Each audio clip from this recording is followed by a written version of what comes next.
tulikwenda kumtembelea, lakini katika kufa kwake amekosea kuaga. Sasa huyo pia naye anakuwa kwenye eneo la mizimu, au nafsi yake inakuwa inazurura duniani.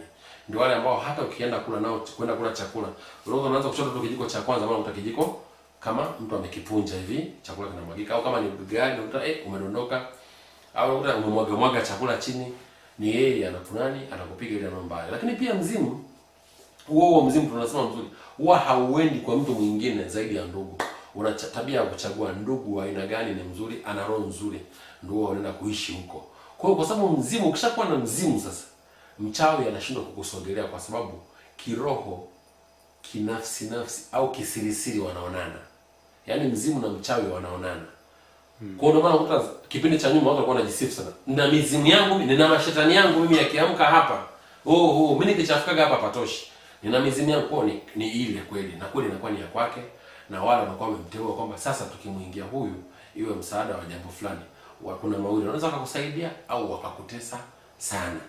Watakusaidia kinguvu za giza hivyo hivyo, utakuwa unaishi hivyo hivyo kinguvu za giza kama walivyoamua kukusaidia. Lakini watu ambao pia wana mizimu huwa wanalalamika sana kuvimba miguu, japo hata mimi sasa miguu ni pressure. Kuna miguu aina mbili tu. Kuna miguu ambayo inasababishwa na figo na miguu ambayo inasababishwa na nguvu ya mizimu. Hasa ndani ya mwili kuna sehemu ambako mizimu inakaa. Kwa mfano, ndani ya mwili mizimu ina tabia sana kukaa shingoni, kwenye kidari, kwenye kifua, kwenye moyo hapa, na tumboni na miguuni. Ila ukiona mpaka wamefika miguuni unajua wamejaa sana. Amina. Lakini pia majini, kama majini yana tabia kukaa kwenye mishipa ya macho na humu juu na ndani ya masikio na kwenye chini ya kinena na chini ya kizazi kwa wanawake. Majini kama majini. Ndio maana huwa wanasema wana machale sana. Kwa hiyo watu wengi sana wanalalamika vichwa vinawauma. Yaani ilikuwa ni majini yakikupenda huwa yanajaa sana. Yakishajaa sana lazima utafute miwani kwa mazingira yoyote yale ya kuvaa. Ukivaa ile miwani sio kwamba wewe unatafuta ile miwani. Wao wanataka uwafunike ile miwani ili wasije kaonekana na watu. Kwa hiyo wewe unaweza kusema nimefunika miwani, kichwa kimepungua kuona. Kitaalamu. Na ndio maana mimi wote wenye miwani nilikuwa nikishawahudumia. Nikigundua ni majini, ukiwatoa wale hawavai tena miwani. Ni mati ufukuze au upige au uue yale majini. Kwa hiyo watu wengi. Kwa hiyo mtumishi, unatuambia asilimia kubwa utashangaa mtu unalalamika macho yananiuma. Unasema basi jaribu hii miwani. Ukivaa miwani, wengine wanashauri kabisa ile miwani mieusi ile kwamba mwanga unaingia. Kumbe wanataka tu wanunulie miwani wenyewe wajifiche. Wanataka uwanunulie miwani wajifiche. Ukishanunulia miwani wajifiche, ile aibu sasa ya kutaka kuonekana wenyewe, kwa sababu kuna watu wanaona, kuna waganga wanaona, kuna watu wa Mungu wanaona, wengi tu wanawajua wale majini. Kwa sasa ili usimzoee vibaya yule mtu, ili nao wasionekane haraka, kwa wanakushauri wanunulie miwani. Watakuumiza kichwa mpaka wanunulie miwani. Ukishanunulia miwani basi kile kichwa kinapungua. Lakini pia nje tu na miwani na kichwa kuuma. Lakini pia kichwa kingine kinaweza kauma bila kuvaa mama ushungi au wadada ushungi au wakaka kofia. Atakwambia mimi nisipovaa kofia kichwa huwa kinaniuma sana. Kumbe pale tayari ana majini. Kwa hiyo lazima awafunike, awakinge, wapate kivuli. Lakini pia ndani ya hicho kichwa kunakuwa na vitu vitatu. Kwa hiyo asilimia kubwa ni hayo majini. Lakini kuna kitu kingine kinaitwa macho ya ukoo, sijui mengine hayaoni vizuri macho ya ukoo kutoka huko. Wana macho tu mabovu tangu.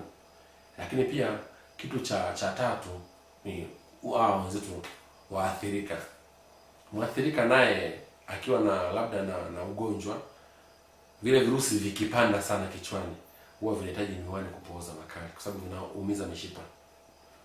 Lakini hilo kundi sio wengi sana kuliko hawa majini.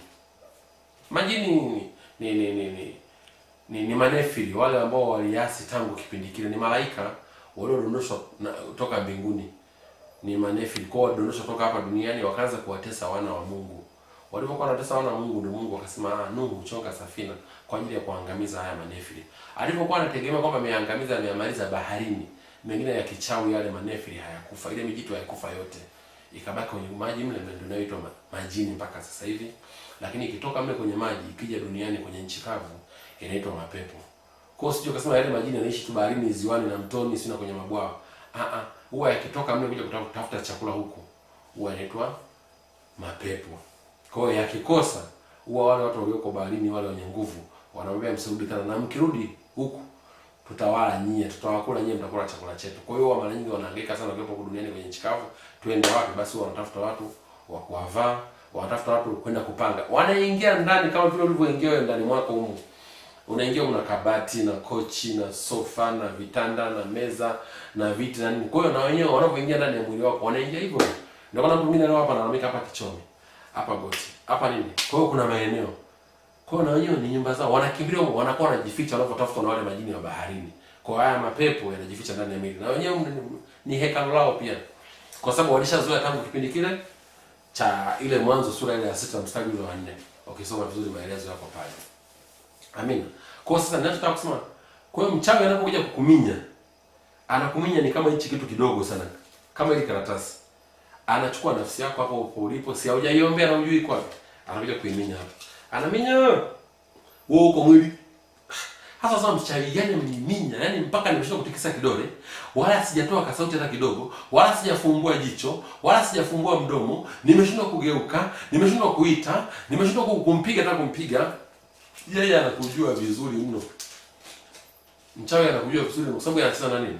Na kitu kinachoitwa nafsi. Kumbe kanisa kama kanisa lilikuwa special kwa ajili ya kuingia kwenye maombi, kwa ajili ya kusaidiana kutafuta nafsi za watu. Zikishapatikana hizi sasa, ndio tuzikabidhi katika store ya Mungu. Ndio tumuombe Yesu Kristo azipokee nafsi, azitunze, atusaidie kuzitunza. Na ndio maana nasema nakwenda kuandalia makao, ili nilipo na nyinyi mkawepo. Anataka zile nafsi, nyinyi endeleeni. Aliwaambia wanafunzi, nyinyi endeleeni. Mkiweza kuzikomboa hizo nafsi, manabii endeleeni. Mkiweza kukomboa hizo nafsi, zileteni, mimi nitazitunza nafsi za hao watu.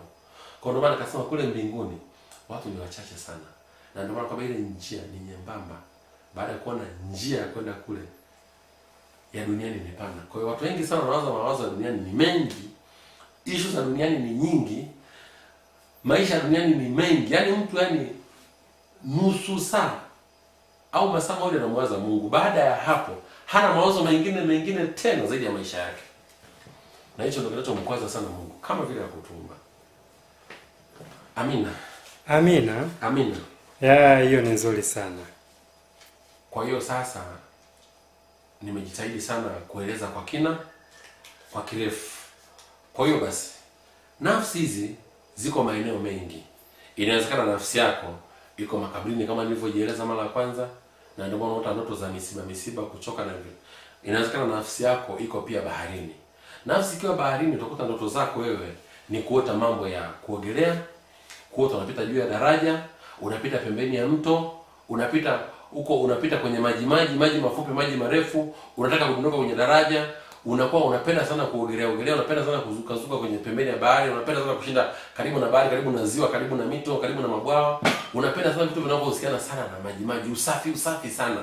Ujue tayari wewe umeolewa na jini mahaba.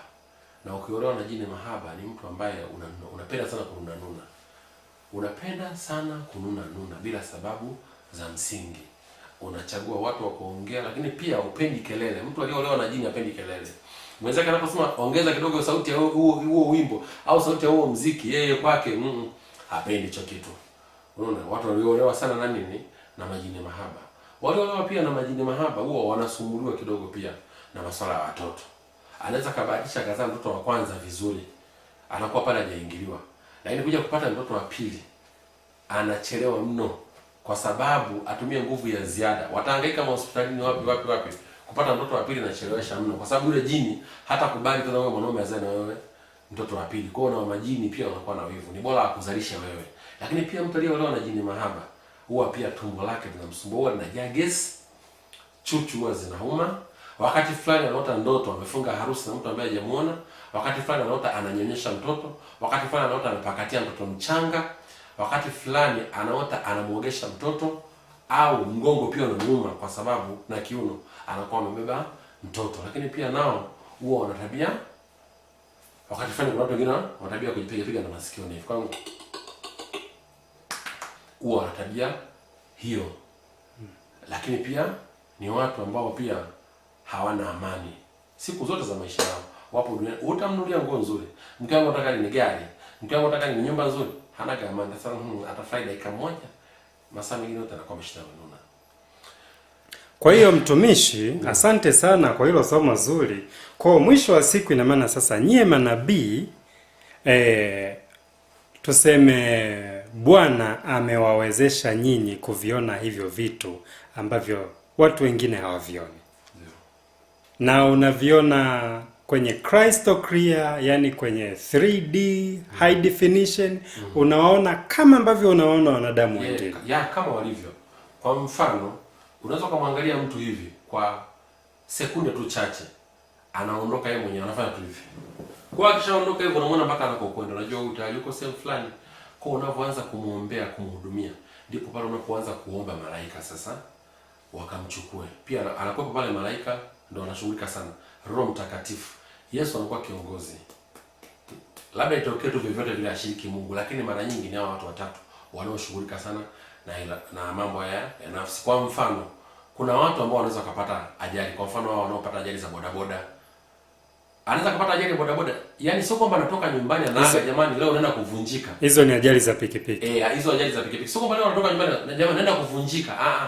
Anatoka vizuri, anaaga vizuri, ngoja nikatafuta hela ya kula mkate wa kila siku. Anaenda mara ghafla anakuta yuko babani, hata alivyochepuka, hata alivyogongana mwenyewe hajui. Hata alivyogongwa na gari. Unakuta sasa nenda kapaki tu anasubiri abiria, gari limemfuata. Sasa ukuta kavunjika mguu, ataenda kuunga ule mguu, atakana miezi miwili mitatu mpaka miezi 8. Sasa ule mguu mara nyingi unakuwa sio wa kwake. Yaani wewe mtu alikuwa anamtafuta kwa visa vyovyote, alitegesha ule mguu, alishaufunga kamba, alipogundua kuna siku ya ajali alivyoiandaa, alimtegesha ule mguu, ukawa kama umegongwa. Lakini ule mguu ukugongwa, aliuvuta akaka kimti kama kimegongwa, afu akaacha kile kimti. Kwa hiyo mimi huwa nikiwaona na search wako sehemu gani, basi na waamuru tu wewe mrudisha mguu wake. Ni tendo la dakika chache tu, anakurudisha mguu wako, unakuwa mzima. Lakini pia kama ni baharini, sio mbali. Mbele ya Mungu baharini sio mbali, ni sekunde tu. Kokote chochote kile ambacho ni kigumu, kote huko sio mbali. Ni muda mchache mno. Ili mali tu mimi sina shida na mtu. Nina shida sana na imani yake. Nina shida tu sana na roho yake. Nina shida sana na kujiungamanisha kwake.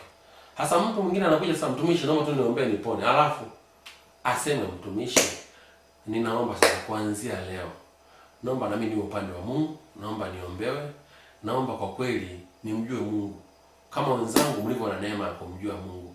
Kama mlivyo na neema ya kuwa karibu na Yesu Kristo. Kama wenzangu mlivyo na karibu na kuwa karibu na Roho Mtakatifu. Pia mnavyoweza kuwa na malaika jirani. Pia mnapopata kwa ulinzi. Ulinzi mwingine sio lazima ukachanjie huko, ukaweke madawa, haisaidii. Ukafanya nini? Yaani vyote vile vina expire. Lakini malaika hawa expire ndugu yangu. Wala Yesu ha expire, wala Roho Mtakatifu ha expire. Hata chembe. Wala Mungu ndo kabisa, wala hategemei kuja, yaani kamati yake yote haitegemei kuja kwa expire leo wala kesho. Ni visiri vidogo vidogo ambavyo tutaendelea kujuzana. Nitawaelekeza vizuri namna gani ya kuomba vizuri. Watu tumeshakiuka taratibu za uombaji, tumeshakiuka taratibu za kusali, na ndio maana tumepishana. Hatujafikia malengo, na ndio maana tunahangaika. Mtu anasali muda mrefu, mtu anaomba muda mrefu, lakini hafanikiwi. Kimuona mlokole wa sasa hivi anapotia huruma, tofauti na mshirikina. Yaani mshirikina ana maisha kuliko tena mlokole. Lakini mlokole ndio dikiwa na maisha kuliko hata mshirikina. Kwa roho inaniuma sana kuona mlokole amekatalia imani yake bila kukatalia ukombozi. Mimi kukatalia ukombozi, biga, nitamshukuru Mungu wako usiku na mchana, asubuhi na jioni. Lakini ukikatalia ulokole sio ukombozi. Kombolewa kwanza ndio endelea na wokovu. Hapo unaongelea kama mtu tu ameamua tu vile vile kukatalia dini yake. Mtu anakwambia mimi nina dini. Wengi wanakatalia dini. Na wengi. Na wanakwambia kabisa, Yesu alikufa pale msalabani, alishatukomboa wote. Hata kama hahusiki, hata kama anafanya nini, anakwambia tu alishatukomboa wote. Yaani kitendo cha Yesu kufa pale Calvary, tuna shida gani? Kwa nini twende tukaombewe? Kwa nini twende tukahangaika? Kuna karama 5, kuna huduma 5. Ilitakiwa kama kanisa watu wote, watumishi wakubwa 5 waweko pale mbele. Mchungaji, nabii, mtume, mwinjilisti, mwalimu. Hasa kanisa limegawanyika, kila mtu amejigawia kwake. Uroa madaraka ni nia tu ambayo mtu amekusudia kwamba labda tukichanganyikana hivi, huyu atanizidi hivi, tukichanganyikana hivi. Njoo tukusanyikane, njoo tukae tukubaliane. Makanisa singekuwa mengi kiasi hiki. ila ni vile tu mazingira yamefanya makanisa yatawanyike.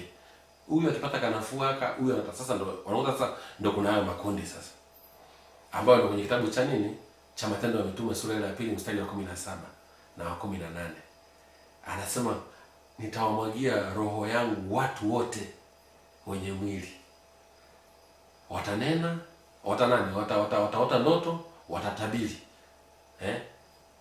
na vijana wao wataona maono. Lakini ule wa 18 mstari Matendo ya Mitume ile sura ya 2 anasema, nitawamwagia watumishi wangu. Kwa hiyo kuna watu wote na watumishi wangu. Sasa wenye nguvu ni watu wote, sio tuna watumishi. Sasa na hao watumishi, watu wote hao ndio wana nguvu kweli? Kuwazidi tena watumishi ni hatari. Kuna mtu anamtafuta Mungu, kuna mtu Mungu ambaye alimwandaa yeye tofauti. Amina. Amen. Basi niwashukuru kwa ajili ya kunisikiliza. Nipende tena niwakaribishe kwenye neno lingine litakalofuata. Asante hata kwa kuishia hapo. Bwana wabariki, Mungu wangu na babangu wabariki. Amina.